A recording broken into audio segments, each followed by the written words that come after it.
I am Carlos Alberto, the thinker. Welcome to the journey. Brazil under the magnifying glass. What is really happening in the South American giant? Depending on where you look, you will find completely different answers. Brazil is Latin America's largest economy. It is one of the world's leading food producers, possesses immense natural resource reserves, and holds a privileged geographic position.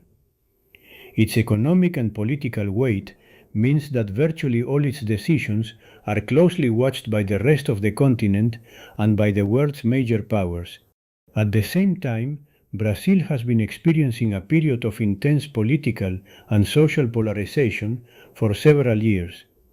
There is broad consensus on this fact. What differs profoundly are the interpretations regarding its causes, its consequences, and the path the country should take. Then a question arises. How can we understand such a complex reality without getting trapped in a single perspective? Today, I want to propose a different kind of journey. We are going to enter a thought laboratory together, a space where every idea has the chance to be understood before it is analyzed, because understanding a position does not mean sharing it. It means grasping the reasoning behind it, understanding its concerns, its objectives, and the foundations upon which it seeks to stand. When we manage to perform this exercise, something very interesting happens. Our capacity for analysis begins to grow, and that is precisely the purpose of this encounter. We will not simply go over opinions, we will explore lines of reasoning. And perhaps, by the end of this journey, we will better understand not only Brazil, but also how democracies function when they undergo moments of profound transformation. Let us begin. Imagine we are opening the first door to our thought laboratory. We step into the room where we will try to understand how a significant part of the current Brazilian government interprets reality. From that perspective, Brazil is undergoing a process of national strengthening. The world is changing rapidly. For decades, the international economy revolved primarily around a few major powers. Today, new centers of decision-making and new international alliances are emerging. From this perspective, Brazil possesses all the conditions to play a much more significant role in this new global landscape. Its vast territory, agricultural capacity, industrial base, natural resources, population, and regional leadership constitute strategic assets that should be leveraged. For this reason, strengthening the BRICS, expanding trade relations with Asia, Africa, and the Middle East, while maintaining ties with Europe and the United States, represents a policy aimed at broadening the country's international autonomy. Under this interpretation, Brazil should not rely exclusively on a single power. The greater its capacity to engage in dialogue with diverse international actors, the wider its room for maneuver will be. Domestically, this view holds that economic growth must go hand in hand with public policies capable of reducing historical inequalities, expanding opportunities, and strengthening the domestic market. Proponents of this perspective believe that the state continues to play a vital role in planning key strategic areas and fostering social development.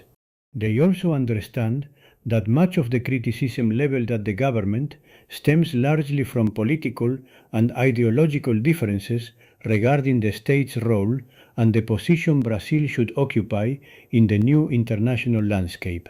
In other words, from this standpoint, the country needs to enhance its international prominence, strengthen its autonomy, and prepare for a world where power is no longer concentrated in the hands of just a few actors. Broadly speaking, this is the logic guiding a significant segment of Brazil's ruling coalition. But is this the only possible way to interpret reality? Naturally, it is not. And that is precisely why our journey continues. Let us now open the second door of our thought laboratory, because the very same facts can give rise to completely different interpretations. Let us view that same reality from another perspective. Those in the opposition start from a different line of reasoning. They acknowledge Brazil's strategic importance and recognize its immense economic, industrial, and agricultural potential. However, they believe the real challenge lies in strengthening institutions, creating greater predictability, and restoring the confidence needed to spur long-term investment.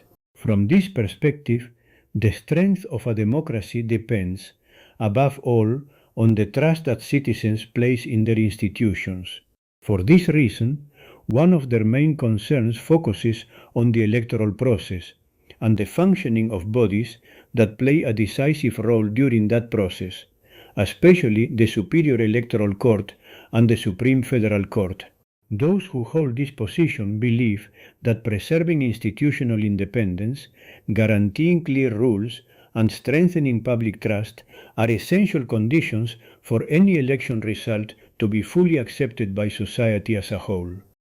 They also understand that legal certainty, institutional stability, and respect for the separation of powers are fundamental pillars for the country's economic and democratic development. In economic matters, this perspective typically advocates for greater private sector participation, a gradual reduction of the state's role in economic activity, and a more favorable environment for investment. Those who share this vision believe that a more open and competitive economy can accelerate growth, generate employment, and expand opportunities for millions of Brazilians. An important difference also emerges in international politics. From this perspective, Brazil should maintain a closer balance with Western democracies, especially by strengthening its relations with the United States and Europe. This doesn't necessarily mean severing ties with China or the BRICS countries. According to this interpretation, it's about preventing Brazilian foreign policy from creating doubts about the historical balance that has characterized the country's diplomacy for decades.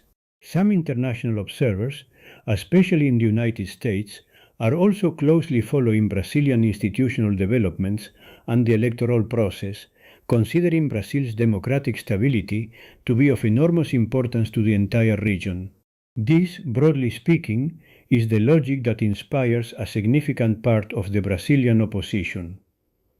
And at this point, a very interesting question arises. How is it possible that two groups can observe the same events and arrive at such different conclusions?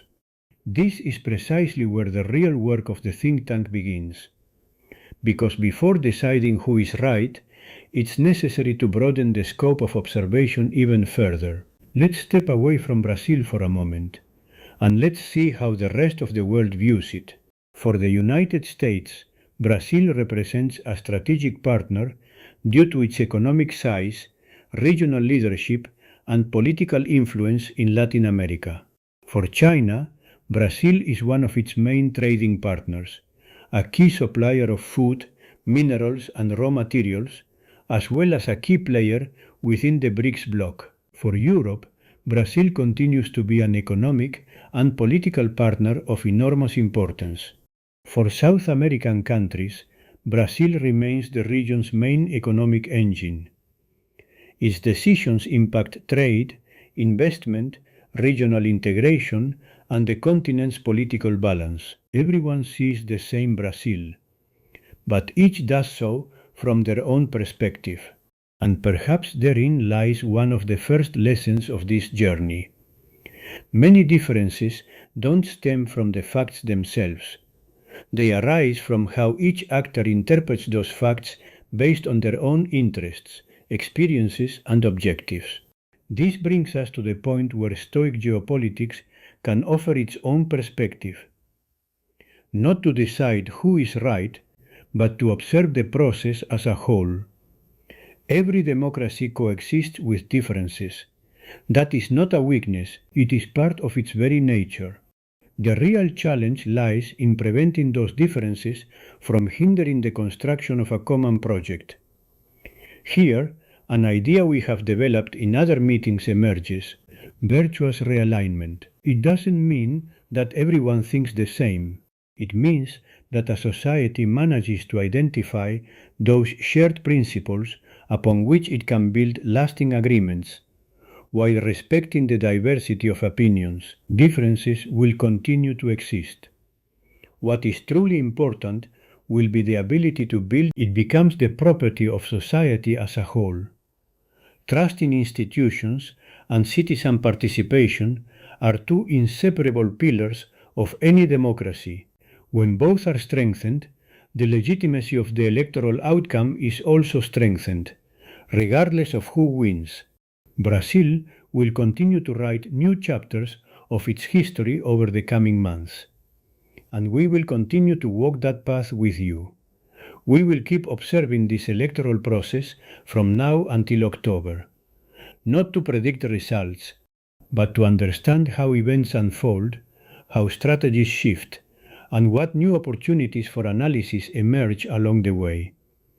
Because Stoic Geopolitics does not merely observe events, it observes processes, and processes are far better understood when we walk through them step by step. I am Carlos Alberto, the thinker. Thank you for joining me for this first thought laboratory. If this journey has sparked new questions, it has served its purpose, because when we learn to think more deeply, we also learn to walk with greater freedom, and in time to fly on our own wings. Until we meet again.